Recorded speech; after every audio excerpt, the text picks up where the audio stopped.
আকাশবাণী কলকাতা। স্থানীয় সংবাদ পড়ছি নমামি বসুরুদ্র। প্রথমে বিশেষ খবর।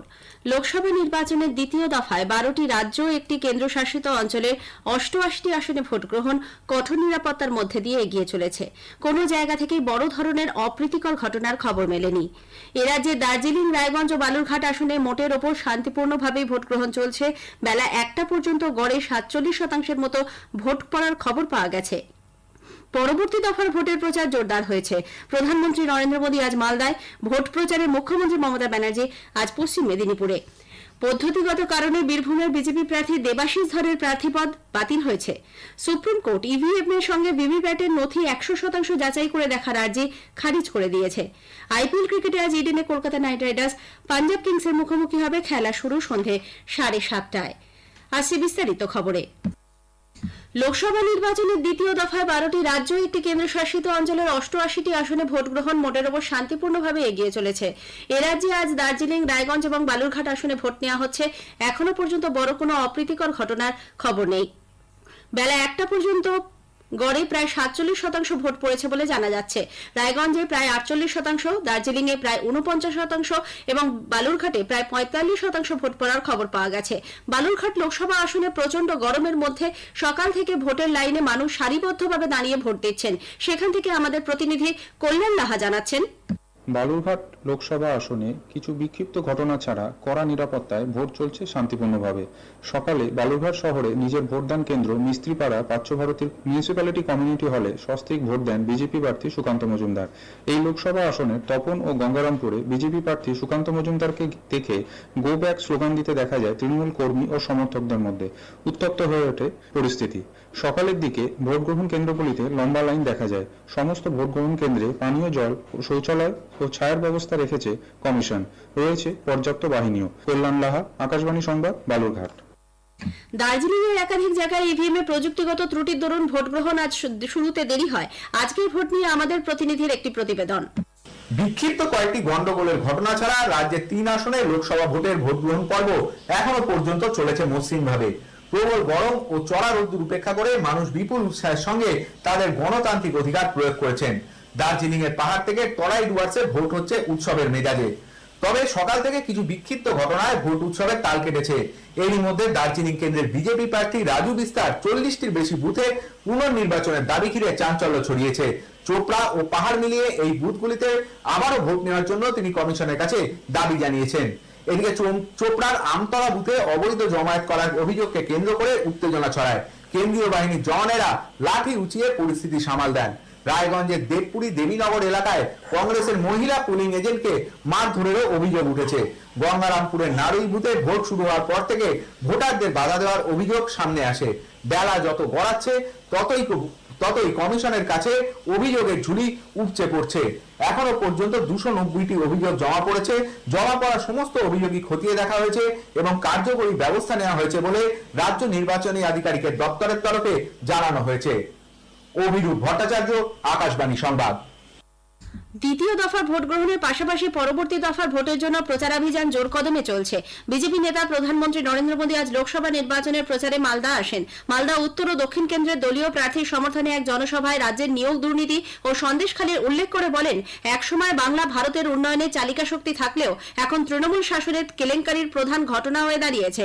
বাংলাকে বঞ্চনার অভিযোগ খারিজ করে দিয়ে শ্রী মোদী কেন্দ্রের দেওয়া টাকা তৃণমূল কংগ্রেস লুট করে নেয় বলে পাল্টা অভিযোগ করেন।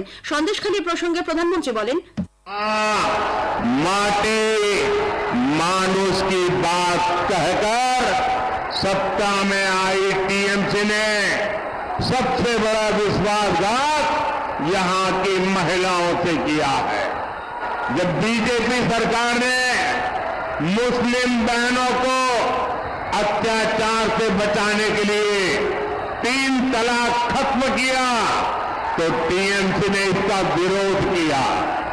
संदेश थाने में महिलाओं पर इतने अमानवीय अत्याचार हुए और टीएमसी सरकार आखिर तक मुख्य आरोपी को बचाती रही। टीएमसी सरकार चुप रही जबकि बीजेपी सरकार महिलाओं की मान मर्यादा इज्जत के लिए काम कर रही है।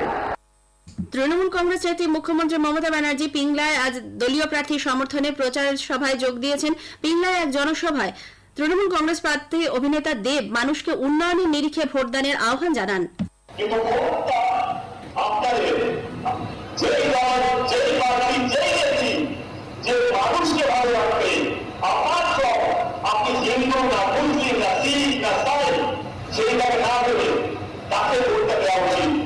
আমি বিশ্বাস করি ঢাকা লোকসভা যদি উন্নয়ন নিয়ে ভোট হয়, যদি মানুষকে শান্তিতে রাখে যদি ভোট হয়, যদি স্কুল কলেজ রাস্তাঘাট নিয়ে যদি ভোট হয়, এই ঢাকা লোকসভা কেন্দ্রের একটা ভোট তৃণমূল কংগ্রেসের বাইরে পড়বে না।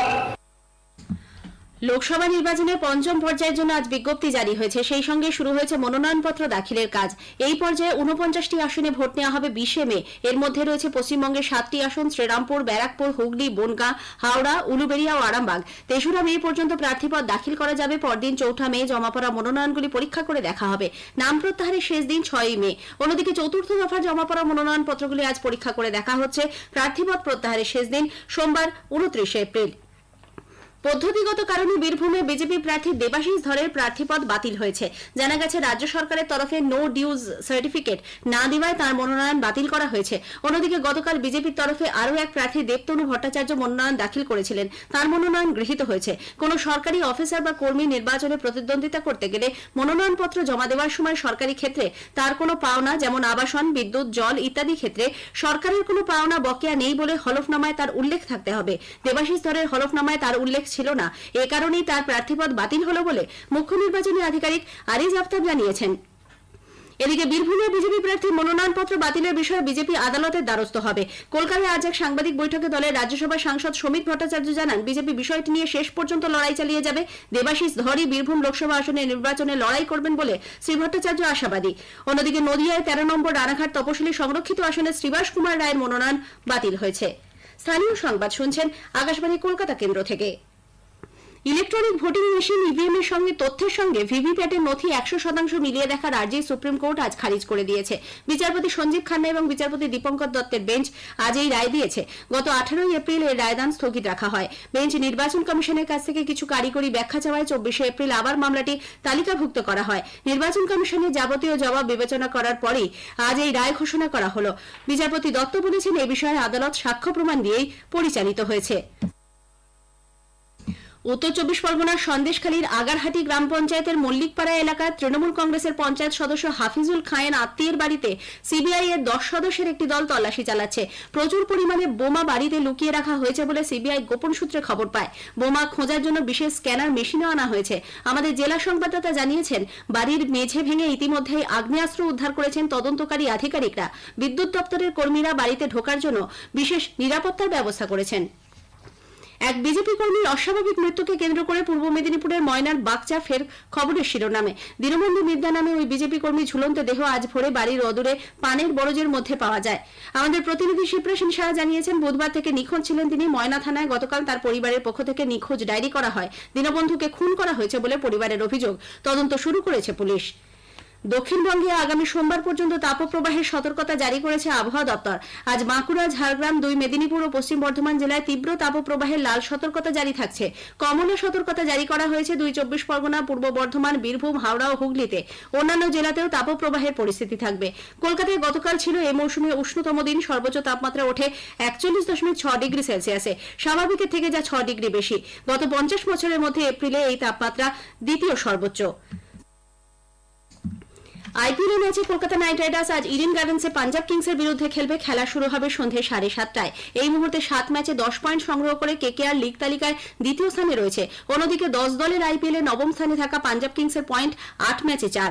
এদিকে আইপিএল ম্যাচ দেখে ক্রিকেট প্রেমীদের বাড়ি ফেরার সুবিধার্থে পূর্ব রেল শিয়ালদা ডিভিশনের পাশাপাশি হাওড়া ডিভিশনেও বিশেষ ট্রেন চালানোর সিদ্ধান্ত নিয়েছে।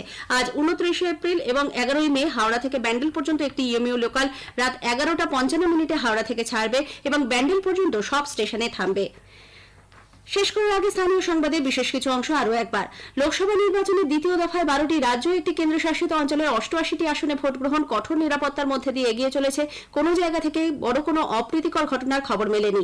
এ রাজ্যে দার্জিলিং, রায়গঞ্জ ও বালুরঘাট আসনে মোটের ওপর শান্তিপূর্ণভাবে ভোট গ্রহণ চলছে। বেলা 1টা পর্যন্ত গড়ে 47% মতো ভোট পড়ার খবর পাওয়া গেছে। পরবর্তী দফায় ভোটের প্রচার জোরদার হয়েছে। প্রধানমন্ত্রী নরেন্দ্র মোদী আজ মালদায়, ভোট প্রচারে মুখ্যমন্ত্রী মমতা ব্যানার্জি আজ পশ্চিম মেদিনীপুরে। স্থানীয় সংবাদ শেষ হলো।